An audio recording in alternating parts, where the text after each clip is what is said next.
BBC বাংলার সাক্ষাৎকারে আপনাদের স্বাগতম। আজ আমাদের সাথে যিনি রয়েছেন তিনি বাংলাদেশের রাজনীতির সবচেয়ে আলোচিত ব্যক্তিত্ব। দীর্ঘ ১৭ বছর নির্বাসনে থেকেও তিনি বাংলাদেশের প্রধান একটি রাজনৈতিক দলকে নেতৃত্ব দিয়ে গেছেন এবং বাংলাদেশের রাজনীতিতে সবসময় একজন গুরুত্বপূর্ণ চরিত্র হিসেবে থেকেছেন। ২০০৮ সালে নির্বাসনে যাবার পর এই প্রথম তিনি গণমাধ্যমের মুখোমুখি হয়েছেন। আমাদের সাথে রয়েছেন বিএনপির ভারপ্রাপ্ত চেয়ারম্যান তারেক রহমান। বিবিসি বাংলার সাক্ষাৎকারে আপনাদের সাথে রয়েছি আমি মীর সাব্বির, আমার সাথে রয়েছেন সহকর্মী কাদির কল্লোল। তারেক রহমান, আপনাকে অনেক ধন্যবাদ বিবিসি বাংলার সাথে যোগ দেবার জন্য। আপনাদেরকে অনেক ধন্যবাদ আমাকে কথা বলার সুযোগ করে দেওয়ার জন্য। প্রথমে জানতে চাই আপনি কেমন আছেন, আপনার সময় কেমন যাচ্ছে? আলহামদুলিল্লাহ, আমি শারীরিকভাবে ভালো আছি। সময় তো স্বাভাবিকভাবে ব্যস্তই যাচ্ছে সময়। ফিজিক্যালি হয়তো আমি এই দেশে আছি, বাট মন মানসিকতা সবকিছু মিলিয়ে তো আমি গত 17 বছর ধরে বাংলাদেশেই রয়ে গিয়েছি। আমরা এমন একটা সময় আপনার সাথে কথা বলছি যখন বাংলাদেশ ইতিহাসে একটা গুরুত্বপূর্ণ সন্ধিক্ষণে দাঁড়িয়ে আছে বললে ভুল বলা হবে না। ২০২৪ সালে একটা ঐতিহাসিক গণ অভ্যুত্থানের মধ্য দিয়ে আওয়ামী লীগ সরকারের দেড় দশকের শাসনের অবসান হয়েছে। আর কয়েক মাসের মধ্যেই বাংলাদেশ একটি নির্বাচনের দিকে এগিয়ে যাচ্ছে। এর মধ্যে আপনি আপনার অনেক দলীয় অনুষ্ঠানে আপনি যোগ দিয়েছেন, কথা বলেছেন, নিয়মিতই কথা বলে যাচ্ছেন, কিন্তু গণমাধ্যমের সাথে আপনি এই দীর্ঘ সময় কথা বলেননি। এতদিন ধরে আপনি কথা বলেননি কেন? আহ, ব্যাপারটা বোধহয় এরকম না, ব্যাপারটা বোধহয় একটু ভিন্ন। আসলে আমি কথা ঠিকই বলেছি। আমি দীর্ঘ 17 বছর এখানে আছি এই দেশে প্রবাস জীবনে। তবে আমার উপরে যখন দলের দায়িত্ব এসে পড়েছে, তারপর থেকে আমি গ্রামে গঞ্জে আমার নেতাকর্মী সহ তাদের সাথে বিভিন্ন পর্যায়ে সাধারণ মানুষ যখন যেভাবে অংশগ্রহণ করেছে, আমি সকলের সাথে কথা বলেছি। আপনারা নিশ্চয়ই জানেন, বিগত স্বৈরাচার সরকারের সময় কোর্ট থেকে রীতিমতন একটা আদেশ দিয়ে আমার কথা বলার অধিকারকে বন্ধ করে দেওয়া হয়েছিল। আমি যদি গণমাধ্যমে কিছু বলতে চাইতাম, হয়তো গণমাধ্যমের ইচ্ছা ছিল ছাপানোর, গণমাধ্যম সেটি ছাপাতে পারতো না। আহ, আমি একবার প্রেস ক্লাবে কথা বলেছিলাম। তখন পরের দিন দেখলাম যে প্রেস ক্লাবে একটি, তখনকার যেই প্রেস ক্লাবের যারা সদস্য ছিলেন বা কমিটি ছিল, তারা একটি তাদের মিটিং ডেকে একটি সভা করে তারা সিদ্ধান্ত নেয় যে তারা, তখন আমাকে আইনের দৃষ্টিতে ফেরারি বলা হয়েছিল, যে সেরকম কোনো ব্যক্তিকে তারা প্রেস ক্লাবে কথা বলতে দিবে না। এভাবে তারা চেষ্টা করেছিল আমার কথা বন্ধ করে রাখতে। আমি কথা বলেছি সামাজিক মাধ্যম সহ বিভিন্ন পন্থায়, আমি পৌঁছানোর চেষ্টা করেছি, আমি ইনশাল্লাহ পৌঁছিয়েছি মানুষের কাছে। কাজে গণমাধ্যমে যে কথা বলিনি তা না, আমি কথা বলেছি, হয়তো আপনারা তখন কথা নিতে পারেননি অথবা শুনতে পারেননি, ইচ্ছা থাকলেও ছাপাতে পারেননি, হয়তো প্রচার করতে পারেননি, কিন্তু আমি বলেছি, আমি থেমে থাকিনি। আমি অবশ্য সাক্ষাৎকারের কথা বলছিলাম, যে প্রশ্নোত্তরের বিষয়টি, মানে বিশেষ করে গত এক বছরে বাংলাদেশে গণ অভ্যুত্থানের এক বছর পেরিয়ে গেছে যেমনটা বলছিলাম, এবং অনেকের ধারণা ছিল আওয়ামী লীগ সরকারের পতনের পর আপনি দেশে এসে সশরীরে দলের নেতৃত্ব দেবেন। এবং গত এক বছরে যে প্রশ্নটা বারবার ঘুরে ফিরে এসেছে এবং এখনও আসছে, যে আপনি এখনও দেশে ফেরেননি কেন? কেন আপনি এখনও দেশে ফেরেননি? কিছু সঙ্গত কারণে হয়তো আহ ফিরাটা হয়ে ওঠেনি এখনো, তবে সময় তো চলে এসছে মনে হয়। ইনশাল্লাহ দ্রুতই ফিরে আসব। সেটা কবে আমরা কি জানতে পারি? আহ দ্রুতই, মনে হয় দ্রুতই ইনশাল্লাহ। নির্বাচনের আগে কি তাহলে আপনি দেশে আসবেন এমন সম্ভাবনা তাহলে বলা যায়? রাজনীতি যখন করি, আমি একজন রাজনৈতিক কর্মী হিসেবে স্বাভাবিক নির্বাচনের সাথে রাজনৈতিক দল রাজনৈতিক কর্মীর একটি ওতপ্রোত সম্পর্ক। কাজেই যেখানে একটি প্রত্যাশিত, জনগণের প্রত্যাশিত নির্বাচন হবে, সেই নির্বাচনের সময় কেমন করে দূরে থাকব? আমি তো, আমার সর্বোচ্চ চেষ্টা থাকবে, ইচ্ছা থাকবে, আগ্রহ থাকবে আহ সেই প্রত্যাশিত, যে প্রত্যাশিত নির্বাচন জনগণ চাইছে, সেই প্রত্যাশিত নির্বাচন যখন অনুষ্ঠিত হবে, জনগণের সাথে, জনগণের মাঝেই থাকবো ইনশাল্লাহ। একটা বিষয় যেটা আপনার দল থেকে মাঝে দলের নেতাদের কেউ কেউ কখনো কখনো বলেছেন, যে একটা নিরাপত্তার শঙ্কার কথা বলেছেন আপনি না আসার পেছনে। আপনি কি কোনো ধরনের শঙ্কা বোধ করেছেন এর মধ্যে? আহ বিভিন্ন রকম শঙ্কার কথা তো আমরা অনেক সময় বিভিন্ন ব্যক্তির কাছে তো শুনেছি, সরকারেরও বিভিন্ন ব্যক্তির কাছ থেকেও তো অনেক সময় অনেক শঙ্কার কথা আহ, বিভিন্ন মাধ্যমে বিভিন্ন মিডিয়াতে প্রকাশিত হয়েছে। জুলাই গণ অভ্যুত্থানের প্রসঙ্গে একটু আসি। জুলাই গণ অভ্যুত্থানে আপনার ভূমিকা নিয়ে অনেক আলোচনা আছে। এটি মোটামুটি সব পক্ষই স্বীকার করে যে সেই সময়ে আপনার একটা সক্রিয় ভূমিকা ছিল। আবার আপনার দলের কোনো কোনো নেতা বা সমর্থক তারা এই অভ্যুত্থানের আপনাকে একমাত্র মাস্টারমাইন্ড হিসেবে আখ্যা দিয়েছেন। আপনি কি নিজেকে এই আন্দোলনের মাস্টারমাইন্ড হিসেবে দেখেন? না, আমি অবশ্যই এই জুলাই আন্দোলনে আমি কখনোই মাস্টার মাইন্ড হিসেবে দেখি না। এই যে 5ই আগস্ট, যেই আন্দোলন, জুলাই আন্দোলন বলে যেটি বিখ্যাত বা যেটি সকলের কাছে গৃহীত, এই আন্দোলনটি সফল হয়েছে জুলাই মাসে, কিন্তু এই আন্দোলনটি প্রেক্ষাপট শুরু হয়েছে কিন্তু বহু বছর আগে থেকে। এই আন্দোলনে বাংলাদেশের গণতান্ত্রিক রাজনৈতিক দলগুলোর নেতাকর্মীরা, সেটি বিএনপি হোক বা অন্য রাজনৈতিক দলগুলি হোক, যারা গণতান্ত্রিক রাজনৈতিক দল, প্রত্যেকটি রাজনৈতিক দল বিভিন্নভাবে অবদান রেখেছে, বিভিন্নভাবে তাদের নেতাকর্মীরা নির্যাতিত হয়েছে। আমি মনে করি জুলাই আগস্ট মাসে এসে জনগণ সকল গণতান্ত্রিক রাজনৈতিক দলের সাথে অংশগ্রহণ করেছে। শুধু কি রাজনৈতিক দলের নেতাকর্মীরাই সেদিন ছিল মাঠে? অবশ্যই নয়। আমরা দেখেছি সেদিন মাদ্রাসার ছাত্ররা, তারা ছিলেন এই আন্দোলনের মাঠে। আমরা দেখেছি গৃহিণীরা পর্যন্ত রাস্তায় নেমে এসেছেন সন্তানের পেছনে। আমরা দেখেছি কৃষক, শ্রমিক, সিএনজি চালক, ছোট দোকান কর্মচারী বা দোকান মালিক থেকে আরম্ভ করে গার্মেন্টস কর্মী থেকে আরম্ভ করে তারা নেমে এসেছিলেন।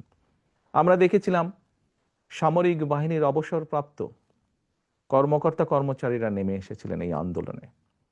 এমন অনেক সাংবাদিক যারা স্বৈরাচারের অত্যাচারে নির্যাতিত হয়ে দেশ থেকে বাইরে চলে যেতে বাধ্য হয়েছিলেন, তারা সম্পৃক্ত হয়েছিলেন এই আন্দোলনে। কাজেই কারো ভূমিকাকে আমরা ছোট করে দেখতে চাই না, খাটো করে দেখতে চাই না।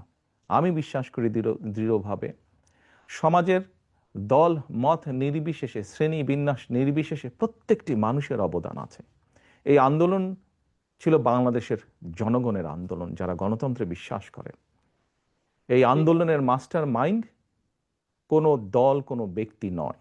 এই আন্দোলনের মাস্টার মাইন্ড বাংলাদেশের গণতান্ত্রিক জনগণ। এই বিষয়ে যদি আপনার থেকে জানতে চাই যে হচ্ছে যে যখন আন্দোলনটা চলছিল, তখন যে আন্দোলনে যে ছাত্র নেতৃত্ব ছিল তাদের সাথে আপনার কতটা যোগাযোগ ছিল? আপনার দলের সাথে তো নিশ্চয়ই যোগাযোগ ছিল, দলের নেতাকর্মীদের সাথে।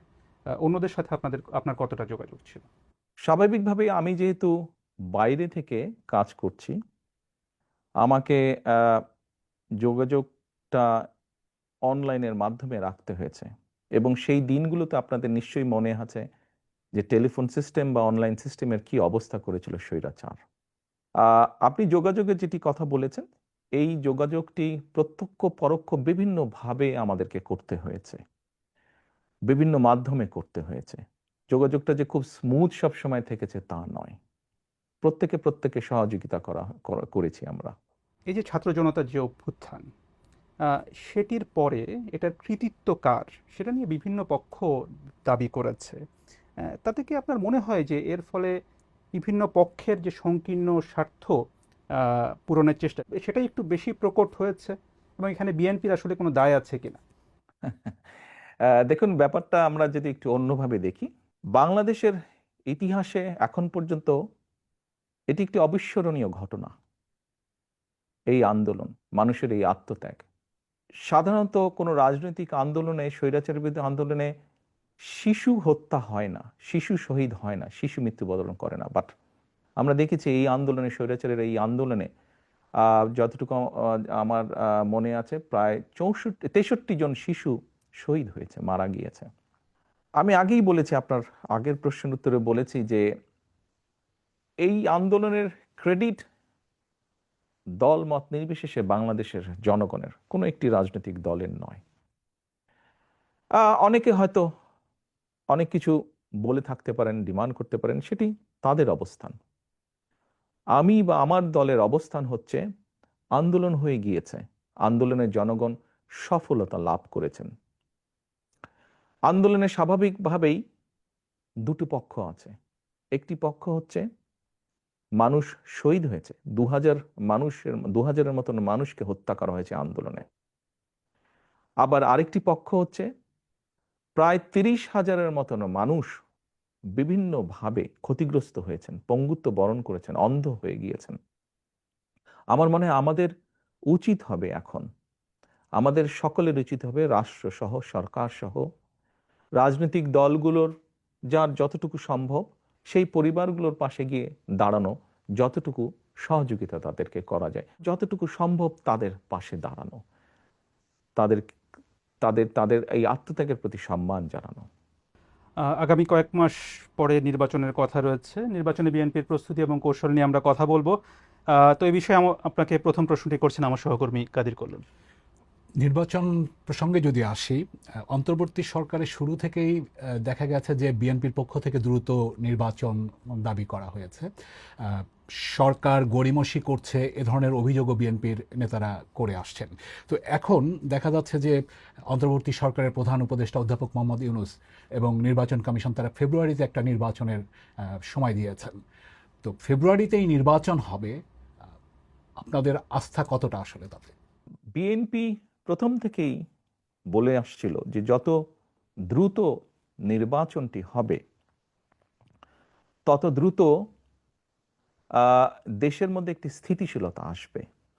দেখুন, বাংলাদেশের মানুষ গত 17 বছর যাবৎ তাদের রাজনৈতিক অধিকার যেমন তাদের কাছ থেকে কেড়ে নেওয়া হয়েছিল, তাদেরকে তাদের অর্থনৈতিক সমৃদ্ধি থেকেও বঞ্চিত করা হয়েছিল, যার ফলশ্রুতিতে আমরা সমাজে অনেকগুলো পর্যায়ক্রমিকভাবে স্পিল ওভার ইফেক্ট বলতে যা বোঝায় অনেকগুলো খারাপ লক্ষণ দেখেছি।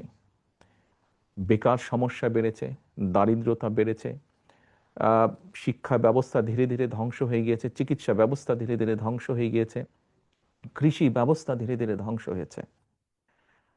আমরা সেজন্যই বলেছিলাম যে যত দ্রুত নির্বাচন হবে, যত দ্রুত দেশের মালিক যারা অর্থাৎ জনগণ, তাদের কাছে যখন সেই অধিকার ফিরিয়ে দেওয়া হবে, তারা যখন সিদ্ধান্ত নেবে, অর্থাৎ দেশের মালিক যখন সিদ্ধান্ত নেবে দেশ কারা কিভাবে পরিচালিত করবে, তত দ্রুত দেশে স্থিতিশীলতা ফিরে আসবে। কারণ প্রকৃতভাবে নির্বাচিত একটি সরকার অবশ্যই জনগণের যেই চাওয়া, অর্থাৎ জনগণ যেভাবে চায় সেই বিষয়গুলোকে তারা অ্যাড্রেস করবে।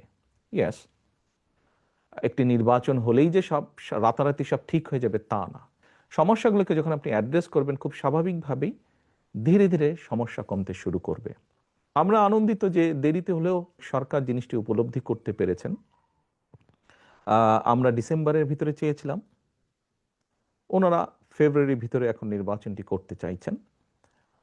আমরা আস্থা রাখতে চাই যে সরকার সে ব্যাপারে সব রকম উদ্যোগ পর্যায়ক্রমিকভাবে গ্রহণ করবেন। এখন যেহেতু আপনারা বলছেন যে আপনারা আস্থা রাখতে চান, সেখানে নির্বাচন নিয়ে আপনার পরিকল্পনাটা কি? মানে এককভাবে বিএনপি নির্বাচন করবে, মানে দলগতভাবে, নাকি জোটবদ্ধভাবে আসন ভাগাভাগির মাধ্যমে নির্বাচন করবে? খুব ট্রিকি কোয়েশ্চেন একটু।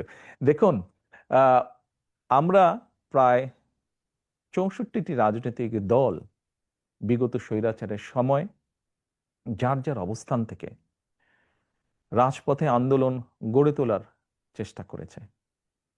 আমরা চেষ্টা করেছিলাম কম বেশি একসাথে কাজ করার জন্য। এমনকি আমরা যে 31 দফা দিয়েছি রাষ্ট্র পুনর্গঠনের, এটি ছিল প্রথমে 2016 সালে আমরা দিয়েছিলাম শুধু বিএনপির পক্ষ থেকে। পরবর্তীতে ভিশন 2030 ছিল যেটা, পরবর্তীতে এটিকে আমরা কিছুটা আরো একটু ডেভেলপ করি, আমরা 27 দফা দিয়েছিলাম। পরবর্তীতে আমরা আমাদের সাথে যে রাজনৈতিক দলগুলো আছে তাদের সাথে পরামর্শ করে সকলের মতামত নিয়ে আমরা 31 দফা দিয়েছি। কারণটি হচ্ছে যে দলগুলোকে আমরা পেয়েছি আমাদের সাথে রাজপথের আন্দোলনে, আমরা চাই সকলকে সাথে নিয়ে রাষ্ট্র পুনর্গঠন করতে, সকলের মতামতকে সাথে নিয়ে আমরা রাষ্ট্র পুনর্গঠন করতে চাই। সেখানে তাহলে মানে যারা আন্দোলন করেছে তারাই নাকি মানে মিত্র কারা হবে আসলে, কারা সাথে থাকবে আপনাদের নির্বাচনকে সামনে রেখে? ওই যে বললাম, কম বেশি সকলকে নিয়ে আমরা রাষ্ট্র গঠন করতে চাই। কিন্তু দেখা গেছে যে জামায়াতে ইসলামী তারা কিছু দলকে নিয়ে বিএনপি বিরোধী একটি জোট করার ইঙ্গিত দিচ্ছে। সেটিকে মানে মানে আপনারা কি উদ্বেগ হিসেবে দেখেন, মানে আপনারা কিভাবে দেখেন সেটা? দেখুন, কোনো দল বা সমষ্টিগতভাবে কোনো দল যদি বাংলাদেশের যে আইন আছে, বৈধ আইন আছে বাংলাদেশের, যেহেতু সংবিধান এখনো যেটি আছে, এই সব কিছুর ভেতরে থেকে, অর্থাৎ মানুষের সমর্থন গ্রহণযোগ্যতা সব কিছুর ভেতরে থেকে যারা রাজনীতি করবে তারা করতেই পারে। এটাতে তো কোনো সমস্যা বা উদ্বেগের কোনো কারণ আমি দেখি না। সেখানে যদি তারা একটি আলাদা জোট করে, সেটি কি আপনাদের জন্য কোনো চ্যালেঞ্জ তৈরি করবে? না, কেন? ইলেকশন হলে তো ইলেকশনে প্রতিযোগিতা থাকতেই পারে, প্রতিদ্বন্দ্বিতা থাকতেই পারে, এতে উদ্বেগের কি আছে? বিএনপি তো আগেও নির্বাচন করেছে, বিভিন্ন সময় বিএনপি নির্বাচন করেছে, কম্পিটিশন করেই বিএনপি নির্বাচন করেছে, প্রতিযোগিতা করেছে, উদ্বেগের কিছু নেই তো। মনোনয়নের প্রশ্নে যদি আসি, সেখানে আপনাদের কৌশলটা কি হবে? এর আগে বিভিন্ন সময় নির্বাচনগুলোতে মানে পেশি শক্তির প্রভাব, টাকার প্রভাব, পারিবারিক বিষয় বিবেচনা, এই বিষয়গুলো বিভিন্ন সময় অভিযোগ আছে। এবার ভিন্ন কি হবে আসলে? আমরা কখনোই, আপনি যেই বিষয়গুলো বললেন, আমরা কখনোই এইসব বিবেচনায় নিয়ে কখনোই আমার দল নমিনেশন ব্যাপারে সিদ্ধান্ত নেয়নি। আমাদের নমিনেশনের ব্যাপারে সিদ্ধান্ত সব সময় কম বেশি যা ছিল বা ভবিষ্যতে আমরা যেটিকে মূল্যায়ন করব সেটি হচ্ছে, অবশ্যই কোন একটি পার্টিকুলার এলাকা থেকে আমরা আমাদের দলের এমন একজন ব্যক্তিকেই নমিনেশন দিতে চাইব যে ওই এলাকার সমস্যা সম্পর্কে সচেতন আছে, যার সাথে ওই এলাকার মানুষের সম্পৃক্ততা আছে, উঠা বসা আছে, যে ওই এলাকার মানুষের সমস্যার সমাধান করতে সক্ষম, যে ওই এলাকার বিভিন্ন শ্রেণীর মানুষ, তরুণ, নারী, মুরব্বী সহ ছাত্র ছাত্রী, সবার সাথে যার একটা কমিউনিকেশন আছে, এই ধরনের মানুষকেই আমরা প্রায়োরিটি দিব। খুবই স্বাভাবিক। অর্থাৎ যার প্রতি জনসমর্থন আছে, যে জনসমর্থনকে তার সাথে রাখতে পারে, জনগণের যার প্রতি সমর্থন আছে, সেরকম মানুষকে দেখেই আমরা নমিনেশন দেব। সেখানে তৃণমূলের মতামত কতটা প্রাধান্য পাবে? অভিযোগ যে তৃণমূলের মতামত প্রাধান্য কম পায়। না, ব্যাপারটা এরকম না। দেখুন, গণতন্ত্রে স্বাভাবিক যেখানেই গণতন্ত্র আছে সেখানে মতামত থাকতেই পারে, বিভিন্ন রকম মতামত, অভিযোগ।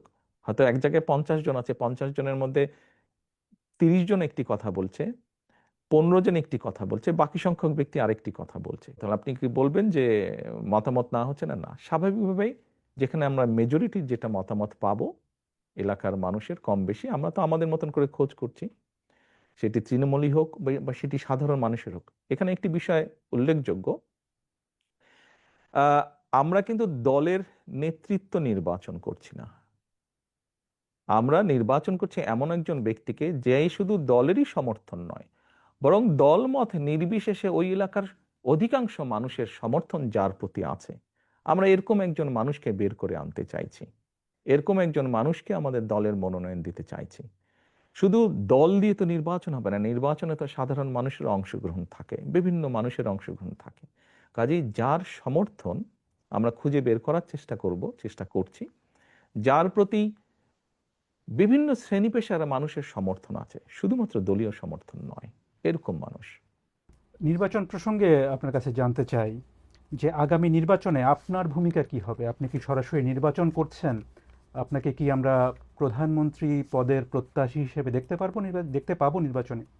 আমার মনে হয় আপনি প্রথম দিকে বোধহয় একটা প্রশ্ন করেছেন, আমি ওখানে বলেছিলাম যে স্বাভাবিক আমি একজন রাজনৈতিক দলের সদস্য, একজন রাজনৈতিক কর্মী। আমি নির্বাচনের সাথে তো রাজনৈতিক দল এবং রাজনৈতিক কর্মীর ওতপ্রোত সম্পর্ক। কাজেই নির্বাচন যেখানে একটি মানে জনগণের সম্পৃক্ত এরকম একটি নির্বাচন হবে, সেখানে তো অবশ্যই আমি নিজেকে দূরে থাকতে পারবো না, আমাকে আসতেই হবে।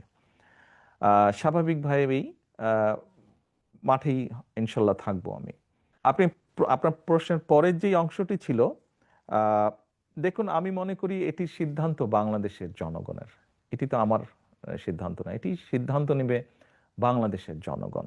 কিন্তু আপনি নির্বাচনে অংশ নেবেন কিনা সেই সিদ্ধান্ত তো আপনাকে নিতে হবে। না না, সেটি তো নিব, কেন নিব না, অবশ্যই নিব। আপনি নির্বাচনে অংশ নিচ্ছেন তাহলে? জি, ইনশাল্লাহ।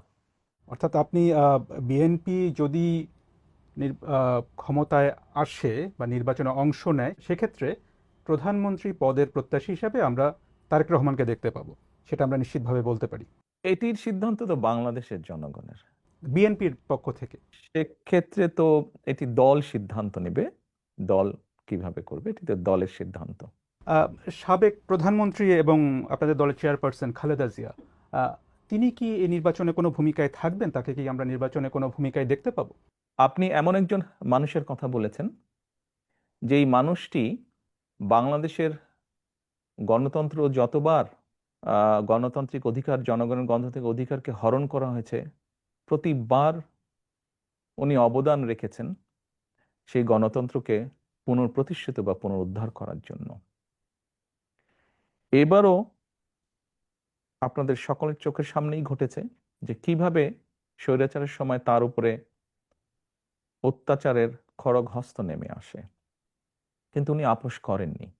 এরকম একজন ব্যক্তি আজ অসুস্থ, এবং কেন, কিভাবে উনি শারীরিকভাবে অসুস্থ হলেন, তাকে মিথ্যে মামলায় জড়িয়ে তাকে জেলখানায় নিয়ে যাওয়া হলো। আমরা দেখেছিলাম একজন সুস্থ মানুষ গিয়েছেন, কিন্তু যখন বেরিয়ে এসেছেন একজন অসুস্থ মানুষ বেরিয়ে এসেছেন, তাকে চিকিৎসার সুযোগ থেকেও বঞ্চিত করা হয়েছে।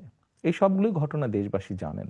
তারপরেও যে মানুষটির এত বড় অবদান রয়েছে বাংলাদেশের গণতন্ত্রকে প্রতিষ্ঠিত করার, আমি সেই দলের একজন কর্মী হিসাবে বিশ্বাস করি বা বিশ্বাস করতে চাই, গণতন্ত্রকে পুনঃপ্রতিষ্ঠিত করার প্রথম পদক্ষেপ হিসাবে যেই প্রত্যাশিত, জনপ্রত্যাশিত যে নির্বাচনটি অনুষ্ঠিত হতে যাচ্ছে, ওনার শারীরিক সক্ষমতা যদি অ্যালাউ করে ওনাকে, নিশ্চয়ই উনি কিছু না কিছু ভূমিকা রাখবেন। সেটা কি নির্বাচনে অংশগ্রহণ হতে পারে? এইটি আমি এখনো বলতে পারছি না। আমি মাত্রই বললাম যে ওনার শারীরিক ফিজিক্যাল এবিলিটির উপরে বিষয়টি কিছুটা হলেও নির্ভর করছে। এ প্রসঙ্গে প্রশ্ন চলে আসে বিএনপির ভবিষ্যৎ নেতৃত্ব নিয়ে। আপনার বাবা সাবেক প্রেসিডেন্ট জিয়াউর রহমান বিএনপি প্রতিষ্ঠা করেছিলেন। আপনার মা সাবেক প্রধানমন্ত্রী খালেদা জিয়া, তিনি 4 দশক বিএনপির নেতৃত্ব দিয়েছেন। এখন আপনি বিএনপির নেতৃত্বে রয়েছেন, কার্যত দলের নেতৃত্বে রয়েছেন আপনি। বিএনপির ভবিষ্যৎ নেতৃত্বে পরিবারের প্রভাব কতটা থাকবে? দেখুন, বিষয়টিকে আমি একটু তাহলে অন্যভাবে উপস্থাপন করি। সব রকম সকলের মতামতের প্রতি শ্রদ্ধা রেখেই আমি বলতে চাইছি। দেখুন, একজন চিকিৎসকের সন্তান যখন চিকিৎসক হয়, তখন সে ভালোও করে, সে খারাপও করে। একজন লয়ারের সন্তানও দেখা যায় যে অনেক সময় বাবা মায়ের মতন ভালো লয়ার হয় অথবা হয় না। রাজনীতিবিদদের ক্ষেত্রে অনেকের সন্তান পলিটিক্সে এসেছে। সবাই কি ভালো করেছে? সবাই ভালো করেনি। কেউ কেউ করেছে, কেউ কেউ করতে পারেনি ভালো। আপনি যদি আমাকে ইঙ্গিত করে থাকেন, তাহলে এভাবে আমি বলবো যে দেখুন, আমরা দেখেছি বাংলাদেশের মতন দেশে রাজনীতি যারা করেন, বিগত 17 বছরে দেখেছি, তার আগেও আমরা দেখেছি রাজনীতিবিদরা রাজনীতি করতে গিয়ে বিভিন্নভাবে হ্যারাসমেন্টের শিকার হন, মিথ্যে মামলার শিকার হন। আমাদের বহু নেতাকর্মী শারীরিক নির্যাতনের শিকার হয়েছে, জেল জুলুম খেটেছে, ঘর বাড়ি ভেঙে দেওয়া হয়েছে। যেই কয়টা উদাহরণ দিলাম আমি মাত্র, আপনি কি বলতে পারবেন এর কোনোটার মধ্যে দিয়ে আমি যাইনি? এর প্রতিটার ভেতর দিয়ে আমি গিয়েছি, প্রত্যেকটা স্তর পার করে এসেছি।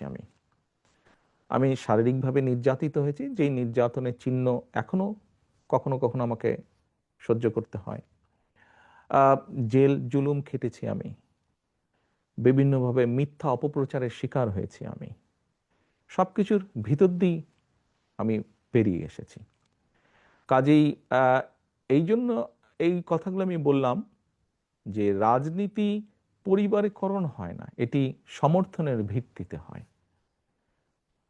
কাজেই যার যে অর্গানাইজ করে জনগণকে ঐক্যবদ্ধ করে, দলকে ঐক্যবদ্ধ করে সামনে এগিয়ে যেতে পারবে, সে এগিয়ে যেতে পারবে। কেউ যদি এগিয়ে যেতে না পারে, তাহলে সে এগিয়ে যেতে পারবে না। সময় পরিস্থিতি সবকিছু প্রমাণ করে দিবে, বলবে। আপনার স্ত্রী বা কন্যা বা আপনার পরিবারে যারা আছেন তারা রাজনীতিতে আসবেন কিনা এটা নিয়ে কিন্তু ব্যাপক আলোচনা আছে, আলোচনা হয় কিন্তু রাজনীতিতে। তো এ ধরনের কি কোনো সম্ভাবনা আছে বা তারা আগ্রহী কিনা রাজনীতিতে আসার ব্যাপারে? আমিও যে বললাম, সময় পরিস্থিতি বলে দিবে ওটা। একটু আবার আপনাদের নির্বাচন সরকারের দিকে যাই। বিএনপি সর্বশেষ সরকারে ছিল 2001 থেকে 2006 সালের মধ্যে। এর প্রায় 19 বছর পরে বিএনপির সামনে আবার একটা সরকার গঠনের সুযোগ তৈরি হয়েছে। এবং সেই তখনকার যে বিএনপি আর এখনকার যে বিএনপি, এই দুটোর মধ্যে পার্থক্যটা আপনি কোথায় কি বলবেন, যে পার্থক্য কি? এই 19 বছরে আমরা বাংলাদেশ বলি বা পুরা বিশ্ব বলি, অনেক কিছু পরিবর্তিত হয়েছে। সমাজ ব্যবস্থা পরিবর্তিত হয়েছে, অর্থনৈতিক ব্যবস্থা পরিবর্তিত হয়েছে। দুটো বড় বড় জিনিসের বোধহয় পরিবর্তন হয়েছে। একটি হচ্ছে কোভিডের ভিতর দিয়ে পুরো বিশ্ব গিয়েছে। এই কোভিড বিভিন্নভাবে আমাদের অনেক কিছু চিন্তা ভাবনা মনোজগৎ চেঞ্জ করেছে। ঠিক একইভাবে যদি আরেকটি বিষয় আমরা দেখি, এই যে আপনার সাথে আমি কথা বলছি অনলাইনে, এই যে আইটি বা সোশ্যাল মিডিয়া, এই পুরা বিষয়টা কিন্তু মানুষের মনোজগৎকে ভিন্নভাবে ভিন্ন রকম করেছে। অনেক ক্ষেত্রে একটা একটা একটা মনোজগতে একটা প্রভাব বিস্তার করেছে। খুব স্বাভাবিকভাবে আপনি যেই সময়ের কথা বলেছেন সেই সময় এই বিষয়গুলো হয়তো সেভাবে ছিল না। তো স্বাভাবিকভাবেই এই সব কিছু বিবেচনা করে সামনের দিনগুলোতে আমাদেরকে এই বিষয়গুলোকে গুরুত্ব রেখে বিভিন্ন বিষয়ে চিন্তা ভাবনা করতে হচ্ছে। আমরা সেভাবে চিন্তা ভাবনা করে আমাদের প্ল্যান প্রোগ্রাম বিষয়গুলোকে আমরা সাজাচ্ছি। সেই সময় থেকে 19 বছর আগে আমাদের যেসব প্ল্যান প্রোগ্রাম ছিল তার থেকে কিছুটা পরিবর্তন হবে, কিন্তু ওই যে বেসিক যে জিনিসটা, সেটা হচ্ছে মানুষের বেটারমেন্ট, মানুষের ভালো ভালো কিছু করার জন্য, মানুষ যাতে আজকে যেমন আছে আগামীকাল যাতে একটু বেটার থাকতে পারে। কিভাবে সেটা করা যেতে পারে, কে কোন শ্রেণী কিভাবে একটু বেটার থাকতে পারে, সেটাই থাকবে আমাদের সবচেয়ে প্রায়োরিটি ইস্যু। বিগত যখন বিএনপি সরকারে ছিল তখন অনেক বিষয় নিয়ে আলোচনা সমালোচনা ছিল, তার মধ্যে একটা বড় বিষয় ছিল দুর্নীতির অভিযোগ। সরকারে যারা ছিলেন তাদের অনেকের বিরুদ্ধে বা সেই সময় যেভাবে দুর্নীতি হচ্ছিল বিভিন্ন জায়গায়, আপনার নিশ্চয়ই মনে আছে যে দুর্নীতির সূচকে বাংলাদেশের অবস্থান নিয়ে তখন অনেক সমালোচনা হয়েছিল। এ ধরনের পরিস্থিতি যে আর হবে না, এই বিষয়ে আপনি ভোটারদেরকে কিভাবে আশ্বস্ত করবেন?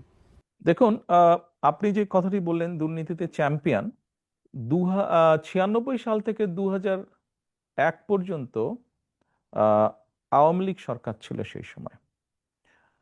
আমরা 2001-এর 1 অক্টোবরে সরকার গঠন করি। সরি, 10ই অক্টোবরে, 1 অক্টোবর নির্বাচন হয়েছিল, খুব সম্ভবত 10ই অক্টোবরে সরকার গঠন করি। এর বোধহয় কিছুদিন পরে একটি সূচক বের হলো টিআইবির, যে মানে 2-3 মাস পরে বোধহয় একটি সূচক বের হলো, যে এরকম একটি সূচক বের হলো। নিশ্চয়ই মাত্র নির্বাচিত একটি সরকারের পক্ষে তো ভালো মন্দ কোনো কিছুই 3 মাসে করা সম্ভব নয়। খুব স্বাভাবিকভাবেই যে সূচকটি হয়েছিল সেটি তার আগে, আমাদের আগে যে সরকারটি ছিল তারা যে 5 বছর যা করেছে তার উপর ভিত্তি করেই সেই সূচকটি তারা তৈরি করেছে।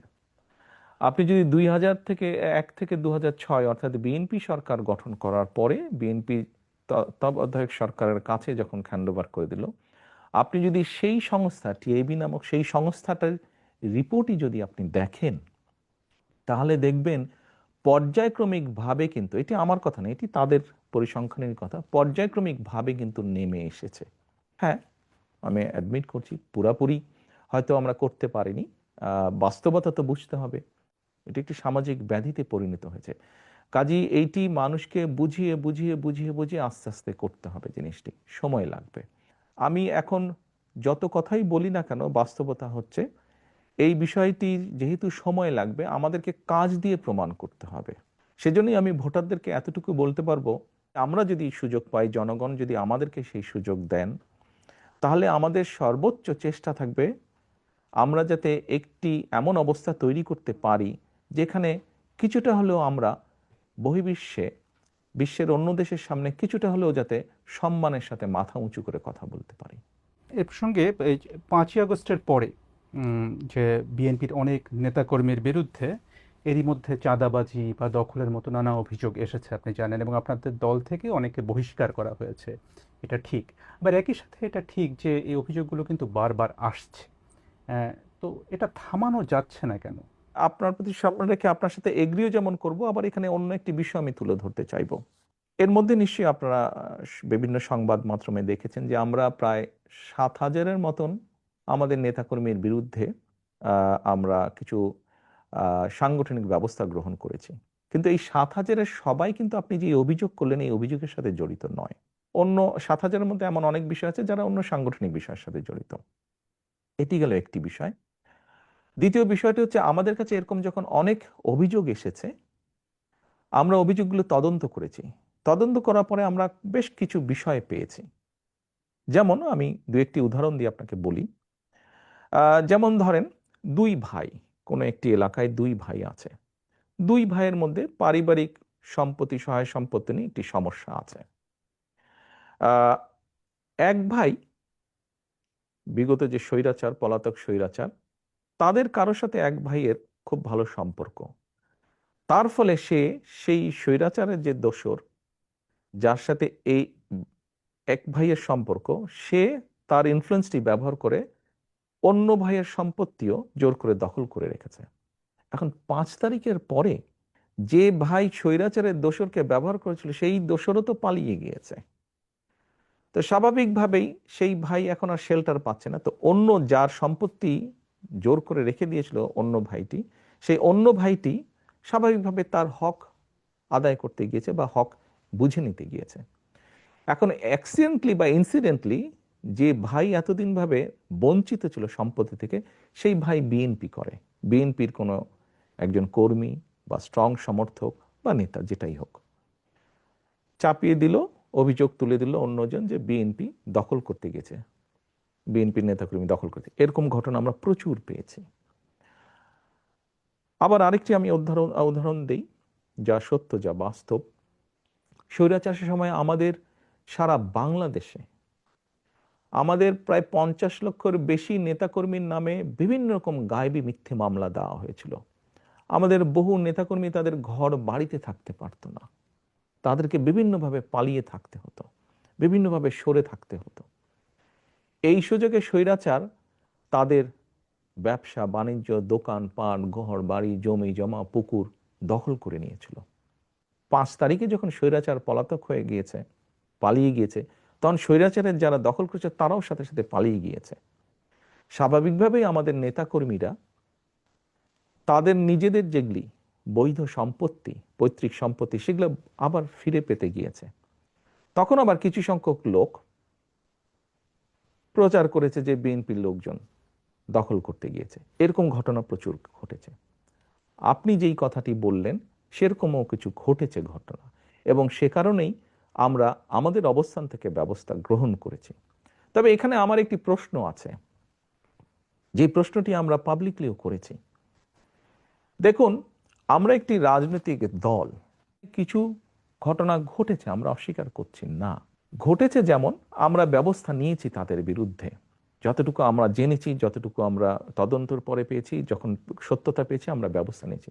কিন্তু পুলিশিং করা তো আমাদের কাজ না। রাজনৈতিক দলের কাজ অবশ্যই পুলিশিং করা না। আমাদের প্রশ্ন হচ্ছে, আমরা কখনো বলিনি সরকারকে যে অমুককে ধরতে পারবো না, তমুককে ধরতে পারবো না, এই করতে পারবে না, ওই কথা আমরা কিন্তু কখনো বলিনি। আমাদের বক্তব্য হচ্ছে, যাদের কাজ পুলিশিং করা, তারা কেন তাদের কাজটি করছে না, তারা কেন তাদের কাজে ব্যর্থ, এটি আমাদের প্রশ্ন। তার মানে এখানে সরকারের একটা ব্যর্থতা আছে। অবশ্যই, আমি তো আগেই বলছি, পুলিশিং তো রাজনৈতিক দলের কাজ না, পুলিশিং করার দায়িত্ব সরকারের। অর্থাৎ আমরা ধরে নিতে পারি যে আপনারা যদি সরকার গঠন করেন, সেক্ষেত্রে আপনার দলের নেতাকর্মী বা আপনার দলের নামে কোনো চাঁদাবাজি বা দখল এ ধরনের কিছু হলে তারা কেউ সেটা করতে পারবে না, কারণ তখন যেহেতু আপনারা সরকারে থাকবেন। ইয়াস, পুলিশ পুলিশের কাজ করবে, আইন শৃঙ্খলা বাহিনী আইন শৃঙ্খলার কাজ করবে। আমার দলের কোনো নেতাকর্মী বিএনপি ইনশাল্লাহ সরকার গঠন করলে আমার দলের কোনো নেতাকর্মী তখনও যদি এরকম কোনো অনৈতিক কাজে সম্পৃক্ত হয়, আমরা দলের অবস্থান থেকে তার বিরুদ্ধে অবস্থান নিব, তার পক্ষে থাকবে না দলের অবস্থান। এবং দেশের আইন অনুযায়ী দেশের আইন শৃঙ্খলা রক্ষা করার দায়িত্ব যাদের, আইন শৃঙ্খলা বাহিনী, তারা তাদের কাজ করবে। সিম্পল। এখানে দুই দুই চারের মতন ব্যাপার। আমি একটু ডাকসু নির্বাচনের প্রশ্নে আসি। সাম্প্রতিক সময়ে ডাকসু নির্বাচনের ফলাফল ব্যাপক আলোচনা চলছে রাজনীতিতে এখনো। এর ফলাফলে দেখা গেছে যে বিএনপি সমর্থক ছাত্রদল তাদের চেয়ে বেশ বড় ব্যবধানে ছাত্র শিবির সমর্থিত প্যানেল জয়ী হয়েছে। আপনি কিভাবে দেখেন এই ফলাফলটাকে? আসলে আমি মনে করি গণতান্ত্রিক যাত্রার একটি ভালো উদ্যোগ, এটি ভালো সূচনা। এটি গেলে এক নম্বর। দ্বিতীয় বিষয়টি হচ্ছে, যারা জয়ী হয়েছেন বা এরকম আরো ভবিষ্যতে যারা জয়ী হবেন তাদের প্রতি শুভেচ্ছা, এবং যারা ভবিষ্যতে জয়ী হবেন তাদের প্রতি অগ্রিম শুভেচ্ছা রইল। তৃতীয় বিষয়টি হচ্ছে, দেখুন, একটা অগ্রযাত্রা শুরু হলো, কিন্তু আমরা চাইছিলাম না যে কোনো বিতর্কের মধ্যে এগুলা পড়ুক। আমরা আশা করব যে পরবর্তীতে যেগুলো হবে সেগুলো বিতর্কবিহীন হবে নির্বাচনগুলো।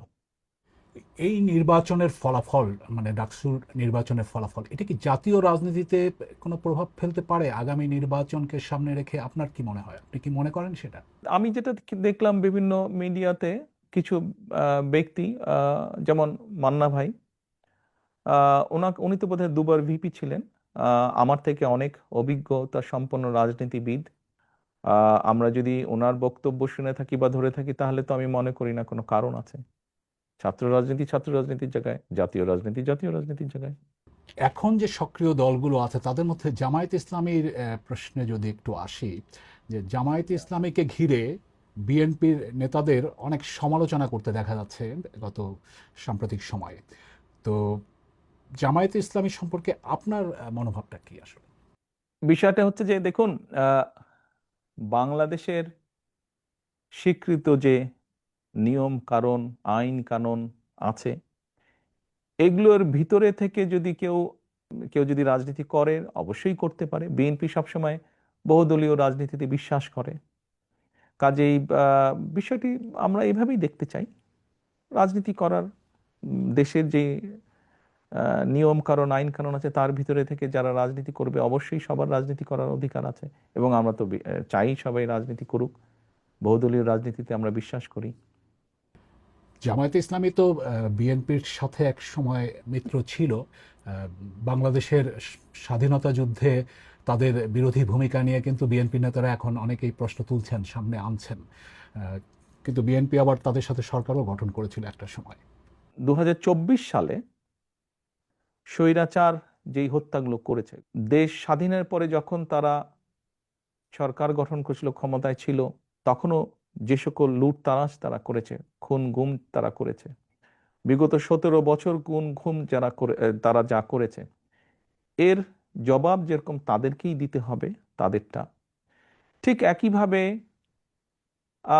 71 সালে কোনো রাজনৈতিক দল যদি তাদের কোনো বিতর্কিত ভূমিকা থেকে থাকে, তাহলে তাদের জবাব তারাই দিবেন।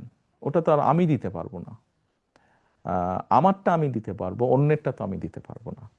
আপনি জুলাইয়ের সময়ের কথা বলছিলেন, সেই সময়ের হত্যাকাণ্ডের কথা বলছেন। সেই জুলাই গণঅভ্যুত্থানে ক্ষমতাচ্যুত আওয়ামী লীগ, তাদের ব্যাপারে আপনাদের বা বিএনপির অবস্থানটা কি আসলে?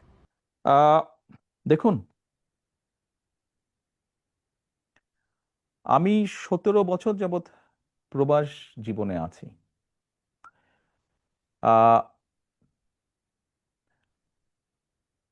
111-এর, তথাকথিত 111 সরকারের সময় যেই শারীরিক নির্যাতন আমার উপরে হয়েছিল, তারপরে চিকিৎসার জন্য আমি এই দেশে আসি। আমি যখন এখানে আসি, আমার ভাইকে আমি রেখে এসেছিলাম, ছোট ভাইকে। আমি যখন এই দেশে আসি, আমার সুস্থ মাকে আমি রেখে এসেছিলাম। একটি ঘর রেখে এসেছিলাম, যেই ঘরে আমি এবং আমার ছোট ভাই বড় হয়েছি, যেই ঘরে আমার বাবার স্মৃতি ছিল, যেই ঘরে আমাদের দুই ভাইয়ের সন্তানরা জন্মগ্রহণ করেছিল, যেই ঘরে আমার মায়ের বহু স্মৃতি ছিল, সেই স্মৃতিগুলোকে ভেঙে চুরে ধুলায় মিশিয়ে দেওয়া হয়েছে। যে ভাইকে আমি রেখে এসেছিলাম সেই ভাই এখন আর নেই। যেই সুস্থ মাকে রেখে এসেছিলাম সেই সুস্থ মা এখন সুস্থ নেই।